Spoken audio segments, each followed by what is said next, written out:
Olá, amigos, boa noite. Sejam todos muito bem-vindos a mais um Vida e Afetividade, esse encontro que a gente tem aqui semanalmente, graças a Deus, né, Jorgito? Falando dessa nossa obra, Vida e Afetividade, que tem temas muito importantes para todos nós. Boa noite, tudo bem com você?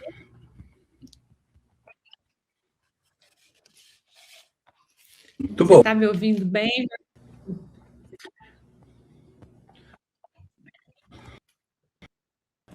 Um pouquinho, mas já beleza. Entendi. Ok, quero comentar para quem está de casa que nós estamos ainda no capítulo 4 desse livro, né? Para que a gente vá se organizando aí, mas já está bem no final do capítulo 4, porque hoje nós vamos continuar falando da canalização da energia sexual, mas que até a semana passada, até o último encontro, forma positiva de canalização dessa energia, mas que hoje a gente pretende falar de canalização negativa da energia. Então, para que a gente não fique com dúvida como que nós fazemos essa tarefa toda, então nós decidimos fazer a separação, né, Jorgito? Isso mesmo. E o capítulo 4 ele também trata de outros assuntos que não é somente esses dois universos, mas fala de almas primárias, fala de almas conscientes, fala de neurotransmissores, falam dos equívocos de autoconhecimento mal orientado. Tudo isso a gente vai trabalhar nas nossas questões ainda dentro dos nossos estudos. Então, nas 2 semanas anteriores, nós decidimos falar sobre as 7 formas de ação. Por quê? Imaginemos a energia afetiva como um rio que cursa. Você não pode colocar uma barreira para impedir que essa água desça o rio. Você precisa, diante da condição de enxergar que essa energia cursa, fazer um uso o melhor possível dessa energia. Tem muitas formas, né? Você pode botar um tanque de peixe, você pode fazer uma hidrelétrica, você pode criar um balneário, você pode, sei lá quantos usos você pode fazer um pesque-pague, você pode plantar arroz, você pode plantar arroz, meu Deus, você pode fazer tanta coisa.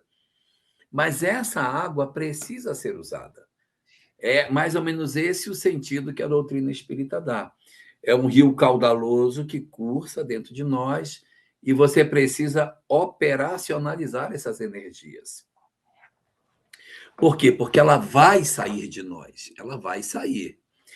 Então, nessas questões em que ela sai de nós temos aqui 7 formas positivas que a gente já viu, que é o relacionamento sexual no sentido mais lato que se possa imaginar, ao lado de pessoas que nos amam e a quem amamos, nesse regime de reciprocidade. O segundo é o cuidar de alguém, o afeto, o cuidar, o carinho que a gente devota a pessoas é um outro instrumento. Um terceiro é o exercício físico. O quarto, o estudo e o trabalho. O quinto seria. Esqueci o quinto. Taram. O quinto, a arte. O sexto, o cuidar de plantas e animais. E o sétimo, especificamente, a prática do bem. Essas seriam portas que, se eu abro essas portas, a energia sexual cursa através delas e não me perturba. Nós precisamos amar. E essas alternativas são alternativas de amor que a gente tem. Só que aí tem uma coisa importante. A energia sexual só vai cursar se existir amor nessas práticas. arte com amor, cuidar do gato com amor, cuidar da planta com amor, cuidar de um pai, de uma mãe com amor, cuidar dos outros na caridade com amor. Se qualquer uma dessas 7 expressões de sexualidade nós conseguimos fazê-las com amor, nós automaticamente estamos conduzindo as energias por essa via. E aí diminui as pressões, a pulsão sexual ela diminui. Se eu não faço isso, se eu não exerço este papel em mim, eu posso ter problema. E isso pode acontecer por 2 razões. A Kátia Catalani estava lá na... Eu acabei, nesse instante, uma palestra lá para a Seara Bendita. Acho que deu 2 minutos, eu estou aqui. Então, se eu não usar essas portas, se eu não abrir essas portas, não cursa. Mas se eu abrir a porta e não tiver amor, também não cursa. Só vai cursar se tiver amor. Ok? Isso é muito importante que a gente entenda. E aí, a Adriane sempre gosta de ressaltar, então vou passar para ela dizer de novo, que pode ser que as pessoas não tenham estado aqui nos outros dias, nem para todo mundo é fácil, não é isso, Adriane? A gente gosta de comentar que, olhando assim de forma isolada, ou se nós não entendermos o sentido profundo dessa questão da canalização, dá a impressão que, poxa, vocês estão falando algo que não enquadra para todas as pessoas. E, de fato, assim, depende de algumas variações, às vezes você precisa utilizar de mais do que uma delas. Mas tudo isso é um exercício da amorosidade. Tudo isso são formas da gente vivenciar essa canalização da energia com outra finalidade. A mediunidade, por exemplo, apesar dela não estar aqui explicitamente falando, mas ela também é uma forma, né, de canalização. A gente tem aí muitos modelos Prática do que bem. Exato, porque está dentro dessa proposta da prática do bem, dentro dessa prática de cuidar das outras pessoas, ela se insere em todas elas praticamente, porque, por exemplo, um trabalho de arte, ele também pode ser um trabalho mediúnico, não é? Mas como ela não está assim posta como um item, ela tá, mas ela está em todos eles. Né? Então, para a gente lembrar que o trabalho ele é longo, ele é um trabalho delicado, é um trabalho de identificação, o que para nós faz sentido, o que para nós tem mais a ver, aonde a gente consegue canalizar melhor, aonde a gente consegue sentir que a canalização vai dando mais certo. Então, vale a gente dizer, né, que para algumas pessoas uma delas é o suficiente, mas para outras você precisa viver uma experiência um pouco mais complexa e enfim. E tá tudo bem, né? Abre as 7 portas. Abre as 7. Mas Claro, olha, porque não? existe uma coisa muito importante antes de nós passarmos para as expressões negativas, é o seguinte. No livro Vida e Sexo, Emmanuel, quando trabalha a questão das orientações em termos de sexualidade, ele divide as criaturas em 2 grupos: almas primárias e almas conscientes. Isso é, evidentemente, uma divisão didática, porque não existe um corte assim. Esta é totalmente daqui, essa é totalmente daqui. Existem pessoas em transição de uma área para outra. E ele diz que as almas primárias, elas têm 4 características fundamentais. A primeira delas é que são criaturas que estão ligadas, têm uma tendência para relacionamentos poligâmicos. Gosta de ter mais de um parceiro ao mesmo tempo? Gosta. Tem dificuldade de manter um relacionamento com uma pessoa só. Ela está com um, mas se aparecer outra pessoa, ela também se interessa pelo outro. Ela tem essa tendência de se interessar por várias pessoas ao mesmo tempo. Ela precisa fazer um esforço dentro dela para que ela diminua o número de parceiros, porque dentro dela existe um vulcão de interesses de busca de sexualidade. Essa é a primeira característica. Característica número 2. Os relacionamentos são fugazes, são rápidos. Eu me relaciono com A, daqui a pouco estou com B, estou com X, estou com H, daqui a pouco eu estou com A, B e C, depois eu estou com D e J. E as pessoas têm não só múltiplos relacionamentos, mas também curtos. Essa é a segunda característica. Olha, Ângela Serrano Nunes também estava lá. Tadinha. Isso aqui, eu acho que, Adriane, eu vou recomendar esse pessoal fazer terapia com você, porque eles devem ter algum problema de masoquismo, porque eles estavam numa, pois eles saíram dessa e vieram para outra, para um novo sofrimento. Ah, sim, deve ser, com certeza. Nossa, é um distúrbio, um distúrbio. Então, primeira característica das almas primárias, relações poligâmicas. Segunda, relações curtas, de curta duração, efêmeras.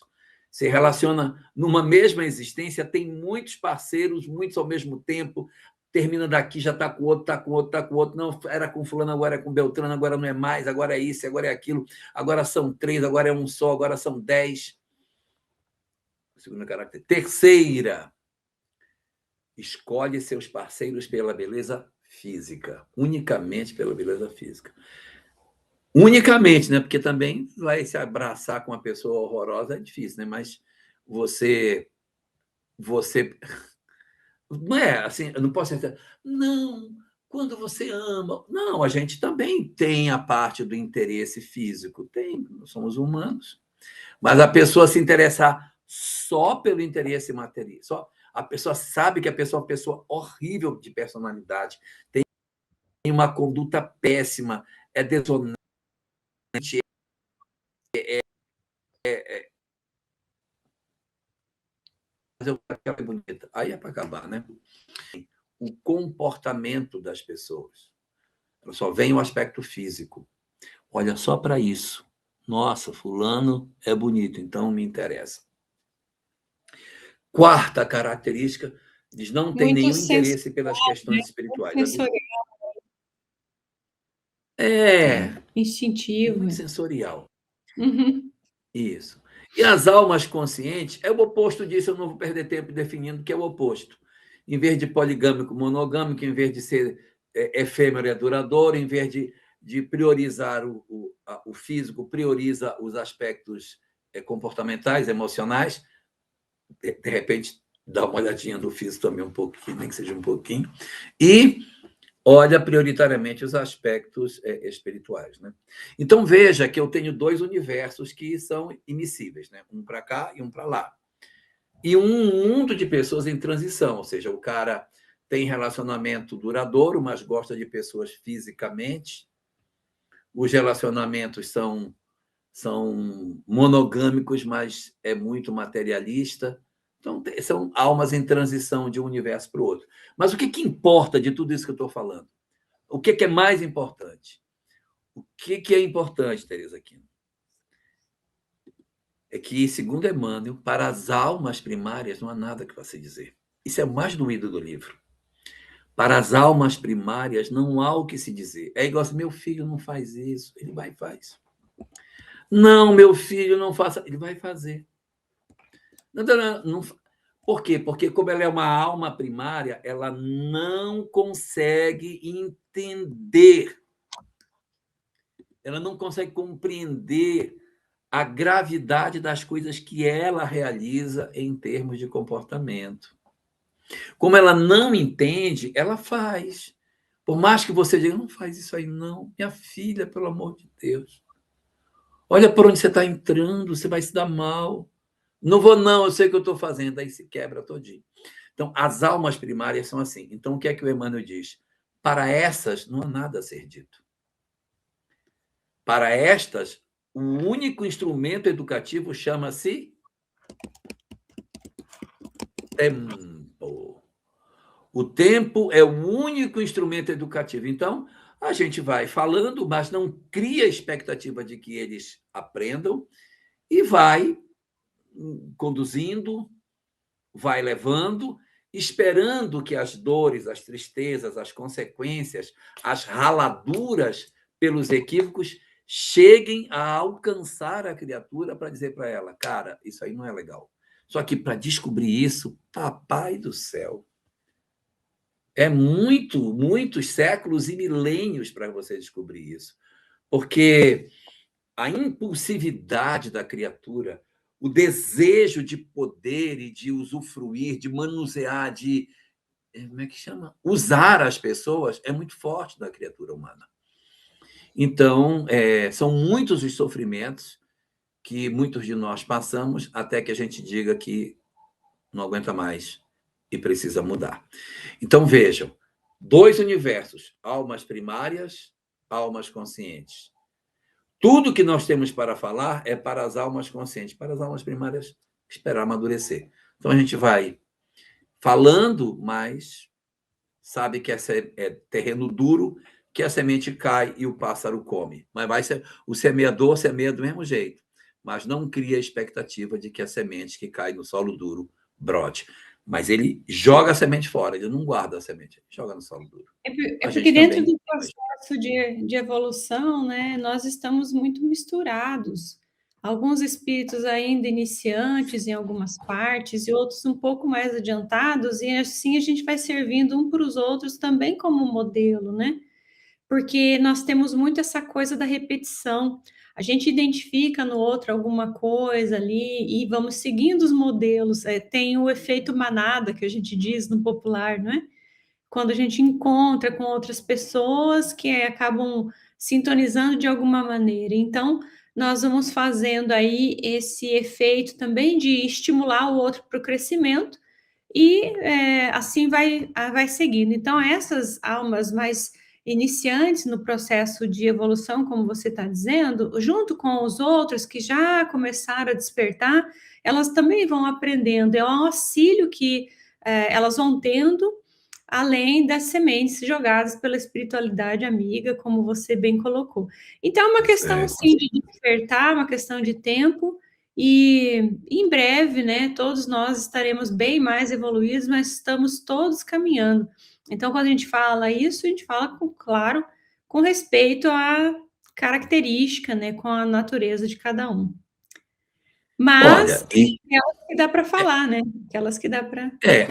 porque a questão toda é a seguinte, a criatura humana, ela vai precisar aprender isso. Não tem para onde correr. Ela vai precisar aprender. Isso faz parte do nosso mecanismo de desabrochar das virtudes. Isso. Não tem como. Vai acontecer. Só que não será numa existência só. E a gente, além de ter paciência conosco mesmo, nós também precisamos ter paciência com os outros, porque os outros também vivem seus conflitos e vão precisar de tempo para organizar as suas emoções dentro de si mesmos. Tá bom? Uhum. Então vamos começar? Vamos. Vamos começar. Atenção, atenção, atenção. Existem 7 instrumentos positivos. Agora a gente vai ver os 5 que a gente não deveria usar. Mas eu quero dizer antes que se a gente usa, isso não é motivo para se desesperar. Isso são sinalizadores para nós, para dizer, Isso. cara, a minha porta está fechada. Isso não é motivo para dizer assim, meu Deus, eu vou para um lugar horroroso quando eu morrer. Meu Deus, eu sou um espírito monstruoso. Não, olha só. Olha a via que eu estou escolhendo. Então, se a energia está saindo por esta via, é porque eu não estou conseguindo abrir as outras.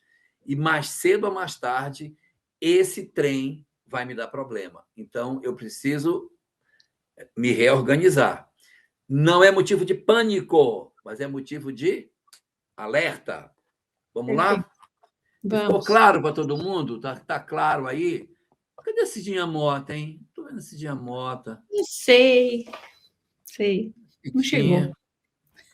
E não veio, né? Mas vamos lá. Ainda não. Vamos começar. Primeira forma negativa de canalização da energia sexual são as fantasias sexuais. O que são as fantasias sexuais? São as ideias que a gente cria para que a gente consiga, de alguma forma, a nossa satisfação em termos sexuais, em termos afetivos. Então, eu me permito sonhar e viver os sonhos que eu tenho. E aí eu crio encontros, eu crio cenas, eu crio momentos, eu crio e recrio, tá? Eu crio e recrio e crio de novo. Às vezes são momentos já vividos que eu volto a buscar para novamente garantir a minha conexão com aquilo que eu já vivi no passado, então eu não quero que aquilo passe de mim. Só que é uma busca que não é do afeto, é da sexualidade em si, Uhum. né?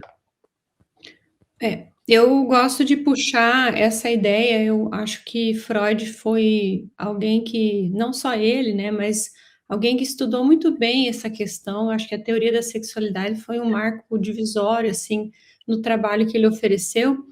E ele diz para nós que a fantasia, ela é uma espécie de fuga da realidade, sabe? Tá? Eu estou ouvindo a minha voz aí quando, não sei se, Deixa eu fechar aqui. ok. É, Então, quando ele fala das fantasias sexuais, ele diz assim que a fantasia é uma espécie de fuga da realidade. Então, aquilo que eu tenho de realidade, para mim, às vezes ele soa como algo, ou eu percebo como algo que não me satisfaz completamente, porque eu não estou vivendo a experiência de um encontro, de uma conexão verdadeira, ou porque eu tenho uma experiência muito estimulada no campo do visual, por exemplo, né? Eu tive uma experiência muito estimulada nesse quesito, aprendi a viver a experiência sempre com algo nesse quesito do visual ou do sensorial, ou algo que me traga esse tipo de fuga da realidade. Então, eu não estou vivendo a experiência ali no aqui e agora, com a pessoa com quem eu me encontro, mas vivendo algo que eu vou criando mentalmente. Então, é um cenário que ele vem de algo que foi montado pelo inconsciente, que organiza tudo isso, essa fantasia, e acaba direcionando a pulsão sexual para essa direção. Ou seja, não é um encontro de alma que está acontecendo, mas algo criado, uma realidade psíquica criado pelo indivíduo, e que ali ele consegue se satisfazer, viver a experiência de fetiche, inclusive, né, viver a experiência aí nessa área. Isso é algo assim que, de modo inicial, a gente nunca vai encontrar isso como uma experiência dentro da teoria, como uma problemática propriamente dito, sabe? Mas aqui, olhando para essa via, a gente entende que ela é uma forma de canalizar a energia e que não nos leva para um lugar bom, justamente porque nós deixamos de fazer a conexão com a pessoa que se encontra ali, e nós deixamos de fazer o processo de evolução desse encontro. Então, é nesse quesito que a gente tem essa diferença entre as teorias. Mas como aqui a gente está falando de teoria espírita, a gente está entendendo aqui que o encontro das almas e o processo de evolução dessa energia psíquica, dessa energia sexual, ela precisa ser bem direcionada. Então, só para deixar bem clara essa diferença entre as duas. Quer falar, né, Jorgito? Queria falar só duas coisinhas rápidas. A primeira que eu queria falar é que, assim, às vezes você viveu uma história com alguém, você viveu uma história com uma pessoa, você não está mais com essa pessoa, você está com outra pessoa hoje, mas você fantasia a outra com esta. Isso, também Você, tem. você fantasia que está com a outra estando com esta. São formas de você cursar as suas energias. Ou, às vezes, você fantasia sozinho, nos diversos processos de masturbação que existem, que são também fenômenos de veiculação das nossas fantasias sexuais. Nesse processo de fantasias sexuais, existe, e a obra de André Luiz nos traz isso, não é? Que seria uma. O pessoal está montando grupo terapêutico aqui, muito bom. Fofinhos. Perdão, pessoal não. O que o André Luiz coloca para a gente, André Luiz coloca para a gente no livro Ação e Reação, capítulo 14. Havia um cara chamado Ildeu, que ele era casado com Marcela, mas ele mantinha um relacionamento com uma outra criatura fora do lar. E ele sonhava o tempo todo em encontrar com essa moça. Então, ele sonhava tantos encontros dele com ela, que ele foi formando em torno dele a figura dela. A figura dela acompanhava ele para onde ele ia. E quantos sonhos de encontros que a pessoa idealiza, aí eu vou chegar lá, eu vou abrir a porta, eu vou encontrar com ela, aí ela vai fazer isso, aí eu vou dizer aquilo. E a pessoa retroalimenta isso tantas vezes que isso vira uma cena real. Isso passa a ser um pensamento forma-pensamento, que vive no mundo espiritual. Isso é um outro problema que a gente tem, que é o fato de que as nossas fantasias acabam fazendo isso. Isso era uma coisa que eu queria falar. A outra é o seguinte, que é sobre a fantasia em si. A fantasia é para cobrir a minha fraqueza, né?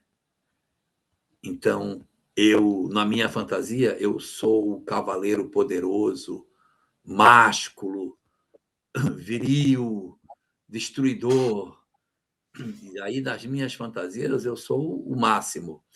E isso acaba produzindo em nós uma viciação muito grande, porque você pode cair num quadro dessa natureza, e ao invés de você usar as suas energias criadoras, energias afetivas, energias sexuais, energias genésicas, que é tudo a mesma coisa, no sentido positivo, você vai se viciando nisso. Então, olha a diferença dessa forma para as outras 7 que a gente viu. Nas outras, ela cursa. Agora, ela, na verdade, não cursa, ela retroalimenta e vai produzindo em você processos de viciação, em que a pessoa está cada vez mais dependente dessa prática para que ela consiga alcançar os objetivos dela. Então, a pessoa compra revistas, visita sites pornográficos. Então, ela vai ficando fixada e a energia sexual não está cursando, cara. Não está cursando. Eu estava até olhando aqui qual que era o capítulo do livro Vida 2, que a gente trabalha a questão da sexualidade no casal. Ele explora um pouco mais essas questões e entra a fantasia aí também, mas quantos A que... 2. Exato, em que a gente tem aí, às vezes, uma experiência de escravizar o outro para a realização das suas fantasias sexuais. Ele adentra na questão, uma questão assim, até meio sádica, né? Então, como o Freud diria, é uma fuga da realidade, eu estou diante de uma realidade e eu fujo para uma outra através da fantasia. Aí é uma questão ainda de cunho íntimo. Mas às vezes eu coloco o outro para realizar as minhas fantasias, o que torna mais sórdida a questão. Então, porque a gente vai entrando numa via, por isso que eu digo que essa interpretação ela pode tomar uma proporção mais pesada, sim, porque nós vamos entrando numa via de que uma fantasia iniciante já não me basta mais, eu preciso de algo um pouco mais abundante, mais auspicioso, mais potente, sei lá, né, para que aquilo faça um efeito similar ao que fazia em outro momento. E então, eu acabo tendo também algumas interferências até de cunho espiritual para que eu utilize dessa presença que está comigo, né, um casamento, alguém com quem eu tenha esse encontro, para que se realize essa fantasia. Então, é objetificar a pessoa que está comigo, ao invés de cuidar dessa alma, né, cuidar desse sentimento e junto criarmos esse laço de afeto, como é no caso da boa canalização das energias, né? Ele é um objeto sexual, não é? Então Isso, veja que, olha a semelhança, Adriane. Você está falando aqui de um casal que está mantendo um relacionamento sexual, só que aqui não está havendo reciprocidade. No isso. primeiro caso, era também uma relação sexual, mas havia reciprocidade, a energia cursava. Agora existe a dominação de A sobre B, um processo de escravização e de uma viciação. Então, isso tanto pode ser a dois, essa fantasia, como pode ser sozinho. Eu posso sozinho, nos quadros que eu imagino, nas coisas que eu sonho, nas histórias. Eu tive a chance de conviver com uma moça que, que ela contava histórias incríveis. A vida sexual íntima dela com o marido, ela chegava no trabalho e ela ficava contando para todo mundo. O tempo todo ela ficava contando essas histórias. Tempos depois, nós saímos e ela bebeu. Mas ela chorou tanto bebendo. Aí eu disse, mas o que foi que houve? O que está acontecendo com você que você está chorando? Porque é tudo mentira, é tudo mentira. A minha vida com ele é horrível, entendeu? Ela criou uma fantasia Realidade sobre paralela. ele. E ela vivia dentro dessa história, ela realimentava todo dia no trabalho. Aí, quando ela bebeu, ela disse, é tudo mentira, gente, é tudo mentira. Ele nem liga para mim. Ele mal me dá bom dia. Então, essas fantasias, a fantasia sexual pode ser a dois, a fantasia pode ser sozinho também. Pode ser dos sites que você visita, pode ser das revistas que você usa, pode ser de tudo que você utiliza para seus processos de fantasia e excitação sozinho, né? É porque a, Então, a palavra fantasia é bem isso, né? Você cria uma realidade paralela e essa realidade paralela você busca vivenciar. Então, ela pode ser em várias direções. Aqui a gente está falando das fantasias sexuais. Então, a gente se utilizaria sim, aí de sexuais. várias ferramentas, né? As ferramentas, e hoje nós temos, na verdade, muito mais facilmente o acesso a essas ferramentas, o que se torna perigoso. Porque em outros tempos, né, em outros momentos, era muito mais constrangedor. Você tinha um lugar separado para buscar, né?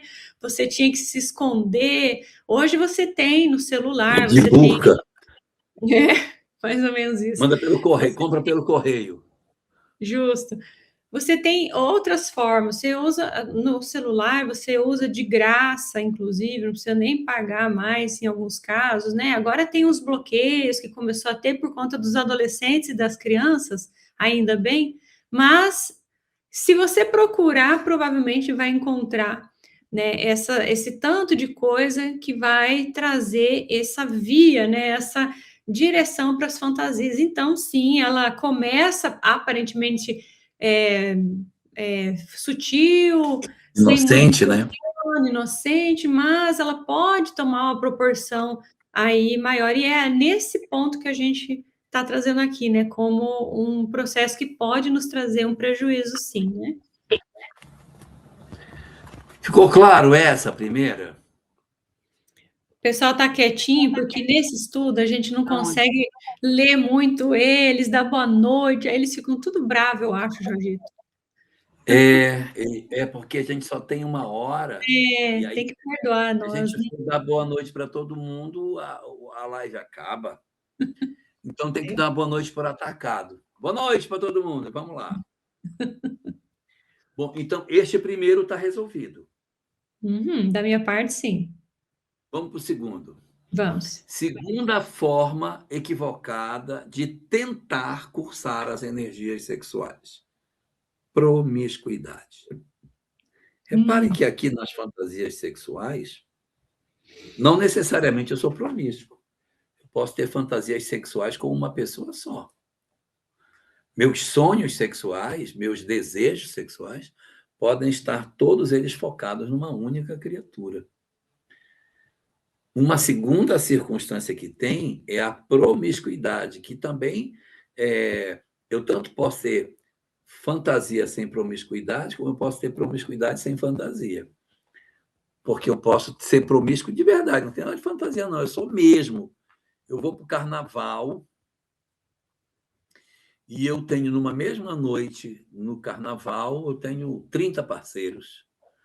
Eu vou para um baile, tem uns bailes hoje aí, de um determinado tipo de música, que esse baile, as pessoas vão para ele e tem dezenas de parceiros numa única noite. As pessoas não sabem nem o nome de com quem estiveram, não sabem nada, não tem nenhuma referência de nada. E isso vicia. Do mesmo jeito que as fantasias sexuais podem viciar, também a promiscuidade vicia. O indivíduo passa a não se satisfazer com um único parceiro. Ele precisa ter mais de um. Ele precisa dessa adrenalina, precisa da vida dupla, do corre da casa de uma para a casa da outra, do jogo, da mentira que passa a ser o frequente, o jogo da mentira. Não, vai, tal. Não, eu disse que não, mas é sim. Eu disse que sim, mas é não. Esse jogo todo acaba produzindo muito sofrimento na criatura e projeta o indivíduo em uma realidade muito, muito sombria. Eu lembro do Alberto Almeida, que até falei isso na live passada, que ele usava a seguinte expressão conosco na juventude, que a promiscuidade é como querer matar a sede com água salgada. Uhum. E aí você tem muitos parceiros, e você acha que você é o bom da boca. Por quê? Porque você sai com 3, sai com 4, ao mesmo tempo, ou sozinho, uma vez, tem relacionamentos grupais. Isso é o máximo, né? Porque você tem aí uma história extremamente tórrida em termos sexuais, mas você pode, na verdade, estar dentro de uma cilada, porque as entidades espirituais que ajudam você a entrar por esse beco são muito ruins.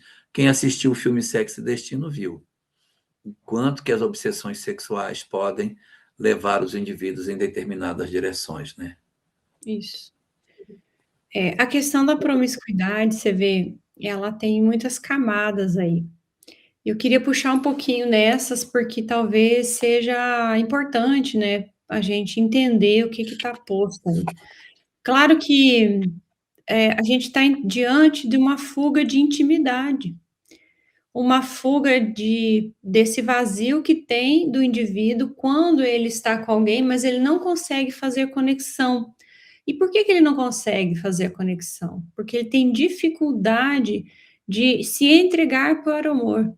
Se entregar no sentido não da experiência sexual em si, mas em se sentir amado e amar. Porque às vezes a gente traz isso como até, Mas de jeito inclusive. nenhum, Adriane. De jeito De nenhum jeito que. nenhum. É, Ele vai querer um não dá. negócio desse. De jeito nenhum.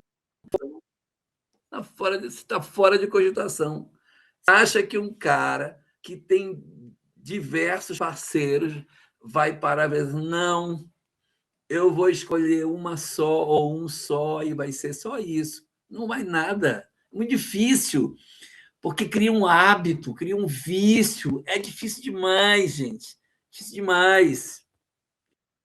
Exatamente, ele tem dificuldade, mas isso começou por quê, né? Porque ele tem essa dificuldade de estabelecer uma intimidade, então ele tem esse vazio dentro dele que ele busca preencher por alguma razão, de alguma forma. Então, ele tem buscado esse preenchimento dessas múltiplas relações como uma troca entre o sentimento profundo e o sentimento real com um prazer, uma satisfação imediata dentro dessa via do puramente biológico.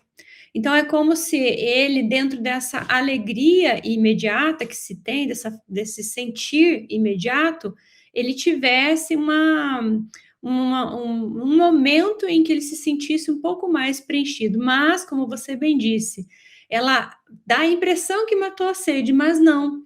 Ela aumenta a sede, porque ele não preenche no lugar correto, ele não faz a satisfação real, mas simplesmente ele está posto ali como algo que a pessoa tem buscado, mas ela não é a via correta da satisfação.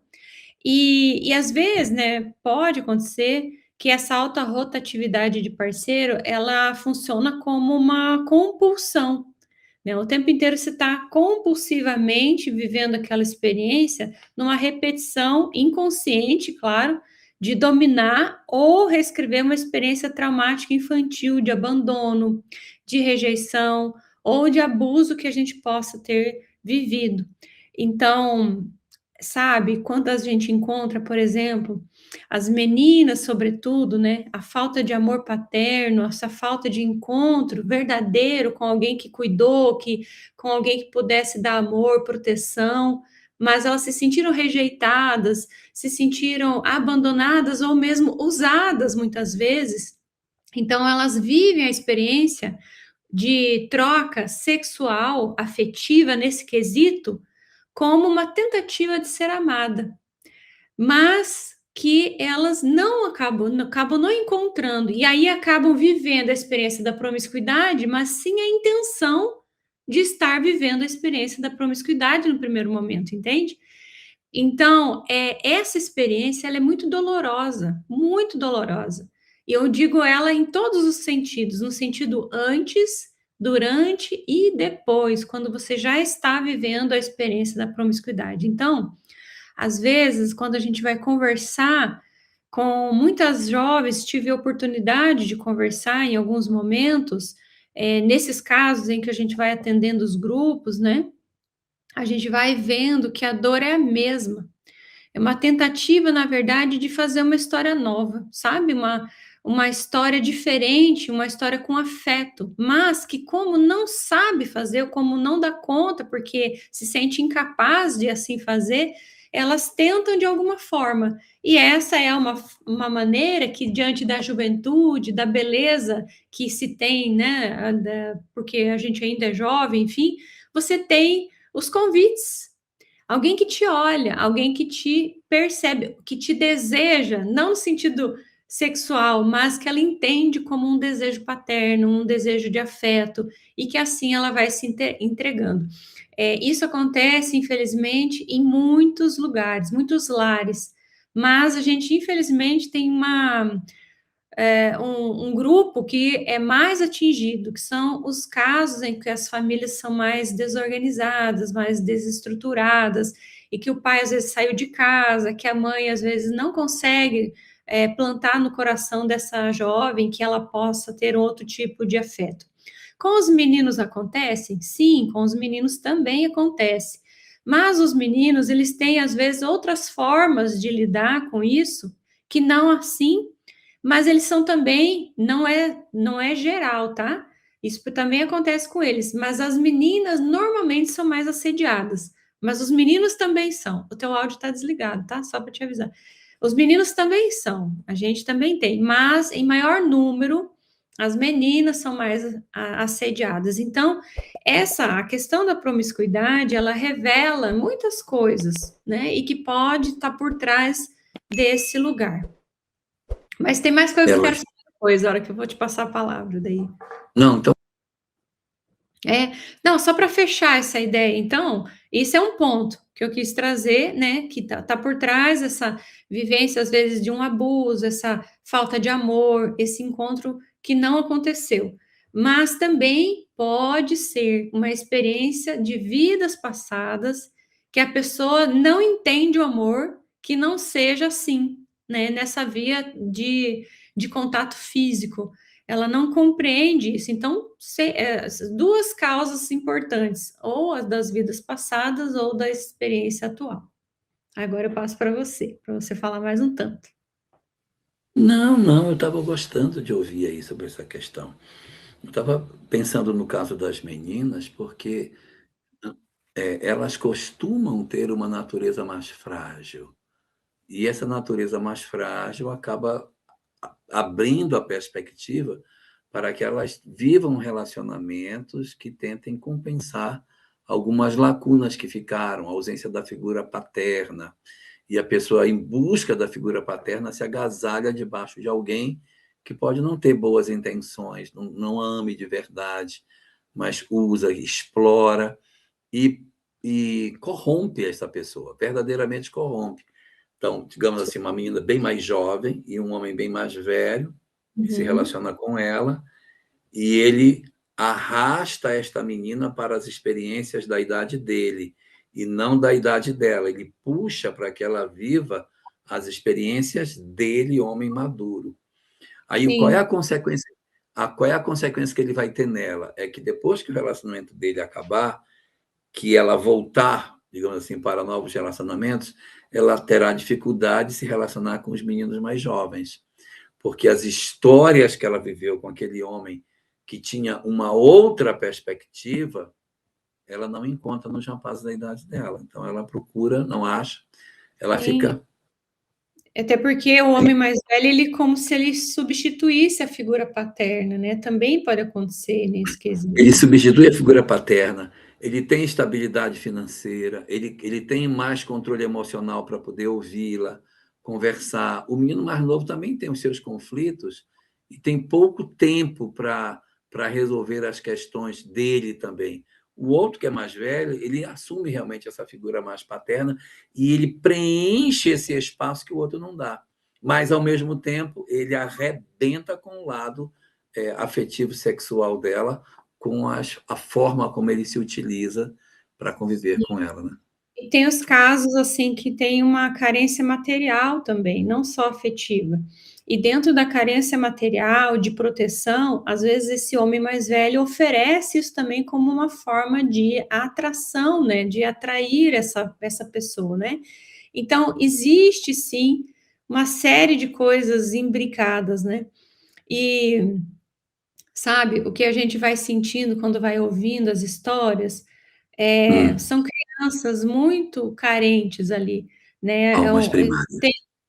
tem uma dor, assim, absurda, porque tudo que elas querem, na verdade, é esse lugar de afeto, mas que é o que tem, é o que elas identificam como alternativa, não estou dizendo que é a única alternativa, longe disso, mas, às vezes elas não entendem, né, de outra forma, enfim. Quando você senta para conversar com uma prostituta, você já sentou? Uma prostituta? É muito É, interessante. exatamente. Foi bem É um essa carinho. experiência. Uhum. Olha, tem um caso aqui, uma pergunta da Ana Paula. Ela disse: no caso de uma pessoa promíscua, não pensa que nesses envolvimentos pode sair machucando todas as pessoas que estão à sua volta? O que ele pensa sobre isso na visão de vocês? Na verdade, ele acha que é isso mesmo. Nós vamos ver, se Deus permitir, porque eu estou muito velhinho, mas talvez a Adriane leve com vocês, são as Uhum. 6 leis da afetividade. Uma das leis da afetividade é isso aí que você está comentando, uma delas.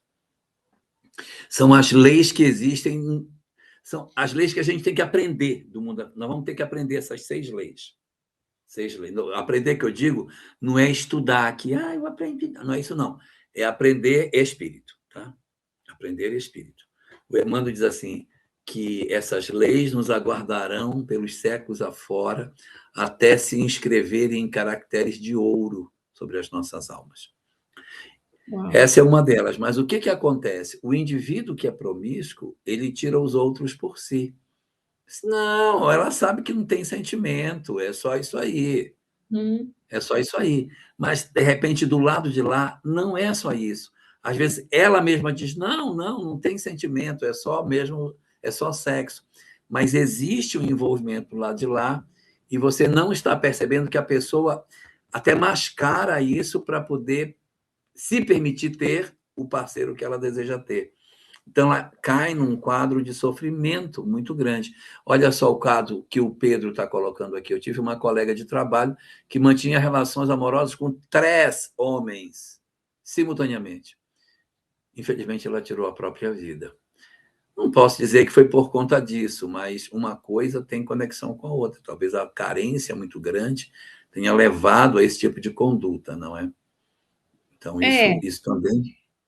tem uns que justificam gostar. Não, eu vivo isso porque eu gosto. Eu acho que é assim, enfim, essa é a justificativa que tem.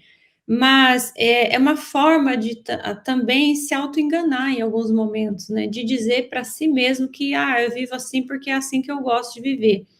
Mas se você for investigar, olhar para fundo da alma ali, tem questões que ficaram, às vezes, abandonadas ali, que precisam ser resgatadas. Mas, como eu disse, pode ser que você não identifique agora, que você traga isso como uma questão a ser resolvida, porque os nossos conflitos na área da sexualidade, às vezes, eles são construções de muitas existências. Eles são construções e que eu, às vezes, trago isso, inclusive, não sentindo paz nunca, né? Sempre buscando algo nesse quesito que não me preenche de maneira alguma. Eu posso amar a pessoa que está do meu lado, eu justifico assim, né? Mas eu posso viver uma experiência positiva, e, no entanto, ainda assim, me sinto desconfortável, me sinto ainda faltante em alguma coisa, né? Então, esse quesito da sexualidade, ele tem muitas camadas na nossa vida. Isso que eu queria deixar como algo que a gente vai interpretando, porque, e a gente fala isso, você falou muito bem, né? Pode ser que a gente está vivendo algo nisso que a gente está falando aqui, dessas duas que foram colocadas e das outras três que vão ficar para a semana que vem, mas o que está por trás? O estímulo de procurar o que tem para além dessa vivência, para além da ação, né? O que eu tenho que buscar ali para me sentir melhor e para me transformar efetivamente, né? Se não for agora, né? Porque a gente precisa de tempo para isso, a gente já consegue num futuro não tão distante assim. Adriane, eu queria aproveitar esses momentos finais para a gente conversar com alguém que possa estar nos ouvindo, que passe por essa dificuldade, sabe? Porque, de repente, essa pessoa pode não estar aqui semana que vem. Eu queria aproveitar para dizer o seguinte para esta pessoa. Embora seja difícil a gente se libertar desse tipo de situação, é plenamente possível e necessário que a gente faça. E isso começa pela descoberta do valor que nós temos. Às vezes nós resvalamos e nos achamos um lixo de pessoa. E como nós nos achamos um lixo de pessoa, nós permitimos que os outros façam conosco o que quiserem. Nós nos sentimos um trapo. E assim a gente vai descendo, porque como o poço da desonra não tem fundo, nós vamos nos permitindo, vamos nos escravizando, vamos descendo, e não vamos percebendo o quanto nós estamos sendo usados pelos outros. Então, só nós podemos fazer isso. Não há ninguém que possa resgatar a nós mesmos. Isso é um processo de auto-resgate, em que a gente precisa chegar e dizer: eu não quero mais isso para mim. Vai ser fácil? Não será fácil.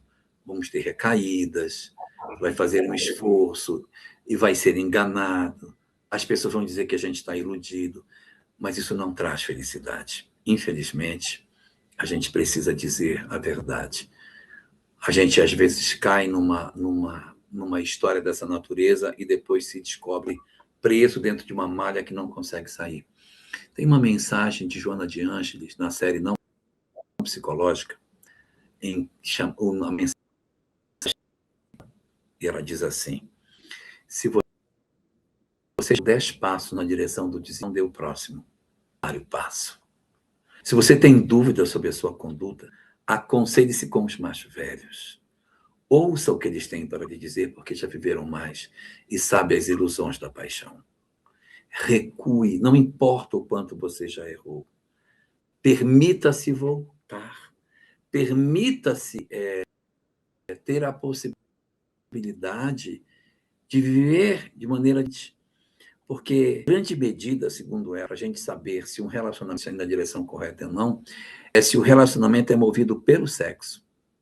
Se eu tenho um relacionamento com alguém que o que move o relacionamento é só a questão sexual, acabou o momento sexual, as intenções se afrouxam, os laços se afrouxam e as pessoas nem se buscam, até que venha um novo momento de desejo, esta é uma relação que tem dificuldade, segundo ela. Então, que a gente meça se a gente tem prazer na convivência fora dos momentos sexuais. Se eu só tenho desejo de estar com o outro quando a relação está se concretizando, e quando a relação acaba, eu imediatamente quero me ver livre dela, é uma relação doentia, perturbada e perturbadora. Então, não importa o quanto a gente já andou, para o passo e volta. Perfeito. Essa é a proposta de Joana para todos nós. Não vai ser, talvez, em um ano que a gente vai conseguir isso, vai precisar de 10, 15, 20 anos para conseguir se libertar, vai precisar de um esforço, a gente precisa substituir prazer por prazer. Então, se eu tenho prazer nisso, aonde eu vou encontrar prazer? É no quê? É no esporte? É no quê, pelo amor de Deus? Eu preciso encontrar alguma coisa para que eu diga, nossa, como me dá prazer fazer isso. Aí você vai entender por que eu preciso das portas verdadeiras para canalizar a energia, para que eu não precise usar as falsas. Escutando você falar, tão lindo você falou, de um jeito que eu me lembrei de uma analogia que eu gosto de usar para falar sobre essa questão do sentimento de invasão que o indivíduo pode sentir quando está diante de uma experiência de viver isso, né, a experiência da promiscuidade, sem a intenção no primeiro momento, né? Ele cria a compulsão depois, mas ele não tem intenção no primeiro momento. A analogia é um terreno baldio. Sabe o terreno baldio que todo mundo vem e por achar que não tem dono, despeja o lixo, joga lixo, deixa animal morto ali, deixa criar barata, rato e outros peçonhentos, ou utiliza desse terreno baldio para se drogar e fazer outras situações drásticas, né, dramáticas ali, como, por exemplo, assassinatos e etc. Esse terreno baldio, ele pode ser assemelhado a nós, nesse quesito de que quando nós não temos um dono, não temos quem direciona a realidade, nós deixamos aberto, deixamos espaço para que os outros venham e depositem ali o seu lixo e toda a sua crueldade. Então, nós podemos assumir esse terreno, podemos cortar o mato, limpar tudo, cercar e fazer uma barreira de proteção. Aqui ninguém mais invade, porque é meu espaço. Eu não permito que ninguém venha e deposite só aquilo que deseja, porque esse é meu espaço. Então eu coloco um limite. E nessa hora a gente vive a experiência do perdão, perdoando a si próprio, sobretudo, porque enquanto estava fragilizado, não tendo ou não vendo outra alternativa, a gente vive essa experiência. Então, nessa hora que a gente diz, eu me perdoo por ter permitido que esse tipo de pessoa se aproximasse de mim, mas que agora eu assumo a responsabilidade da minha história e não permito mais que ninguém faça de mim como um terreno que não tem dono. Esse terreno tem dono, e esse dono sou eu, né? Porque a minha alma está aqui como uma experiência importante, oferecida por Deus, e eu vou me aproveitar dessa experiência da melhor forma possível.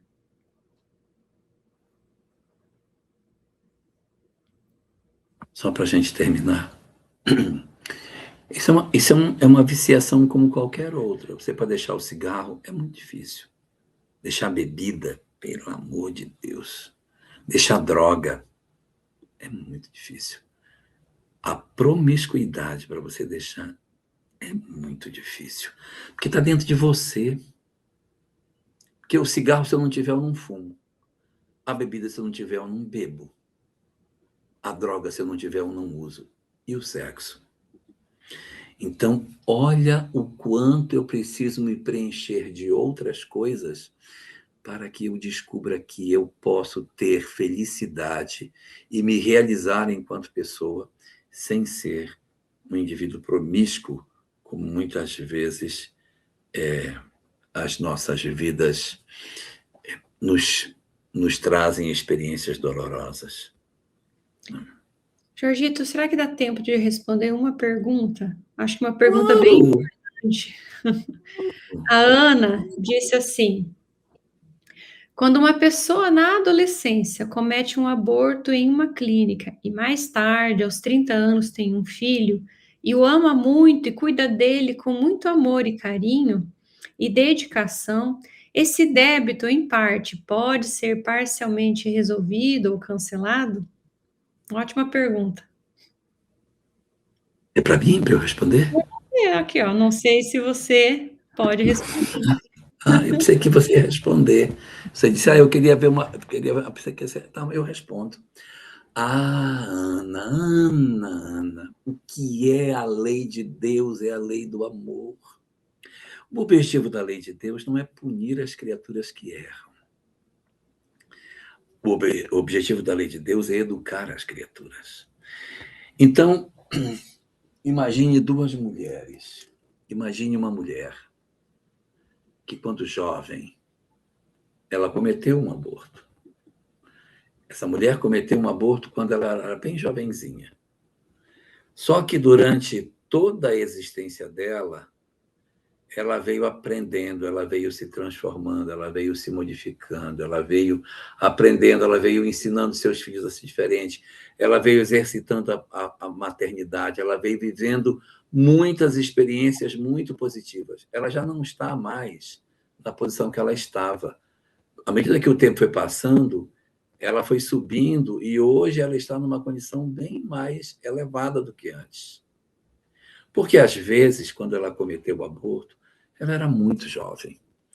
Pressão da sociedade, pressão dos pais, pressão do companheiro, medo, tanta coisa. E a gente acaba tomando uma decisão dentro das variáveis que a gente tinha. Então, hoje, quando ela está na sua madureza, ela já não está mais na mesma condição. Então, a lei de causa e efeito vai precisar educá-la no pedacinho que está faltando. Uma questão bem branda pode acontecer aqui. Muito branda. Por quê? Porque o indivíduo já se transformou, já aprendeu, já tem maternidade, já está tudo claro. Agora vamos colocar uma segunda mulher. Uma mulher que, quando ela era adolescente, ela cometeu o aborto. E para que ela consiga se defender do que ela fez, ela tem alopécia, para que ela consiga se defender do que ela fez, ela mantém esse mesmo comportamento dela durante toda a vida, ela não modifica. Ela se torna defensora da ideologia, ela ensina outras mulheres, suas filhas e netas a fazerem. Sabe por quê? Porque quando os outros fazem, ela se alivia da culpa. Quando os outros fazem, ela diz, está vendo? Eu fiz, mas outros também fazem. Então, é uma anestesia para ela. Aonde ela está? Ela está cristalizada num pensamento praticamente na mesma posição que ela estava quando era adolescente. Então, a lei de causa e efeito vai ter que pegar esta pessoa aqui e vai ter que trazê-la aqui para cima. Que experiências esse indivíduo vai ter que viver para que ele possa descobrir o que ele ainda não descobriu? Eu não posso imaginar que as duas histórias que são com a mesma origem, mas com destinos distintos, vá levar a mesma leitura da lei de causa e efeito. Então, quanto a isso, a gente não precisa se preocupar, porque a lei de causa e efeito tem antes. E, assim, uma coisa é certa, muito provavelmente você vai ser adolescente de novo e essa história vai voltar para você poder dizer, não, eu aprendi, eu não quero mais isso. E aquela mesma moça também vai viver a mesma experiência. E vamos ver o que vai acontecer. Então, isso é da lei. A lei é de amor, a lei é de amor, a lei é de amor. Tá bom? Um adolescente não tem nem maturidade para decidir muitas coisas, né? Inclusive o ato sexual, né? E as circunstâncias vezes, como é que foi? Às vezes cai sobre os pais que levam a filha para fazer, né? Exato. Lembra que a gente estava vendo o caso, uma moça que tinha 12 anos que a mãe levou? 12 anos. Tinha Isso. 12. Ontem, né? Ontem. Uhum. A filha engravidou com 12 e ela levou a filha para fazer o aborto. Como é que eu posso colocar sobre esta menina, que ela é menina, ela nem é adolescente, essa menina de 12 anos, a responsabilidade disso quando a mãe é quem ditou para ela isso. Então, tudo isso E o que está são por trás questões, né? disso, né? Uma série de Exato. coisas. Então, assim, se a própria lei humana ela tem tantos atenuantes para eximir de responsabilidade, quem dirá a lei de amor que é perfeita, né?